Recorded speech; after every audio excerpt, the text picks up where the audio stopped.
मुस्लिम लोगों की डिमांड थी उस समय, और गांधी ने सिग्नेचर कर दी और गांधी ने कहा आपकी सारे मांग मैं कबूल करता हूं।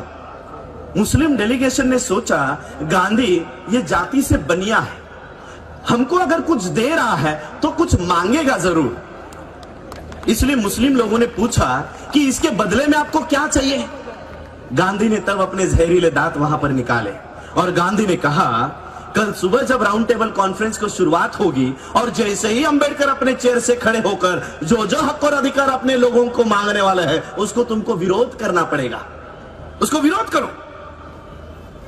क्या किया पता है मुस्लिम भाइयों ने?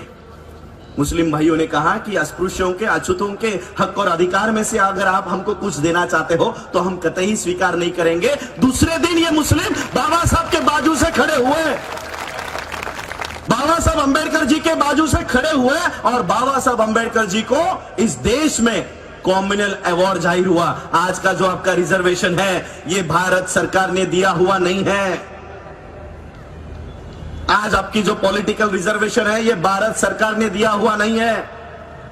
आज आपके जो वोट देने का अधिकार है ये भारत सरकार ने दिए हुए नहीं है, ये बाबा साहब ने राउंड टेबल कॉन्फ्रेंस से लाए हुए अधिकार है, राउंड टेबल कॉन्फ्रेंस में लाए।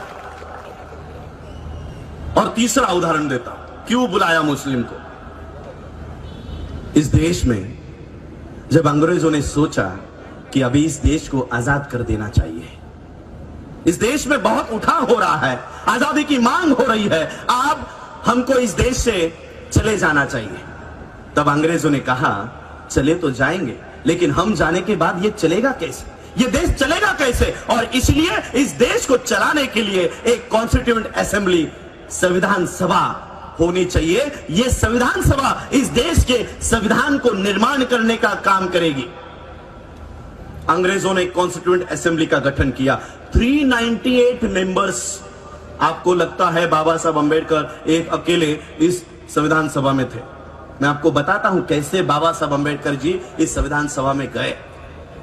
इसी मुंबई से, जहां पर मुंबई में हम बैठे हैं, इसी मुंबई से बाबा साहब अंबेडकर जी ने इस संविधान सभा में जाने के लिए प्रयास किए। गांधी और नेहरू ने आके कहा कि बाबा साहब हमको पता है आप इस संविधान सभा में जाना चाहते हो, लेकिन इस संविधान सभा के दरवाजे ही नहीं खिड़कियां भी हमने आपके लिए बंद रखी है, आपको इस संविधान सभा में आने ही नहीं देंगे, आने ही नहीं देंगे। बाबा साहब अंबेडकर जी की कोई भी किताब उठाओ, बाबा साहब ने लिखी हुई राइटिंग एंड स्पीचेस उठाओ, उसमें बाबा साहब अंबेडकर एक बात के लिए जोर देते हैं और वो है ये है कि हमारे लिए सेफ गार्ड्स निर्माण होने चाहिए, हमारा सुरक्षा कवच होना चाहिए। और यह सुरक्षा कवच संविधान सभा में जाने के बाद ही बन सकता था, लेकिन इस संविधान सभा में बाबा साहब को आने के लिए मनाही कर दी गई थी।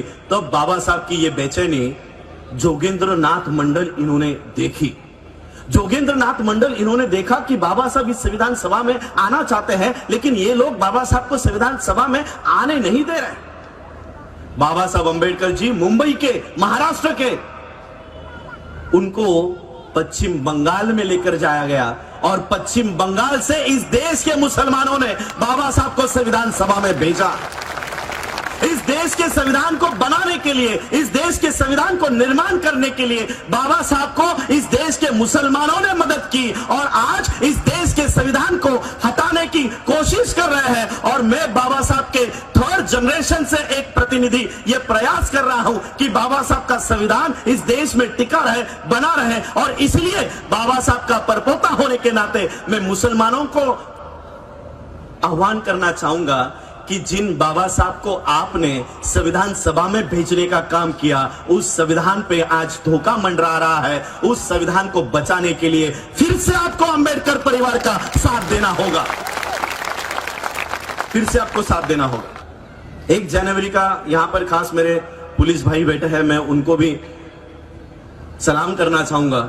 हमको इंस्ट्रक्शंस है 1 जानेवारीच्या बद्दल काही बोलायचं नाही।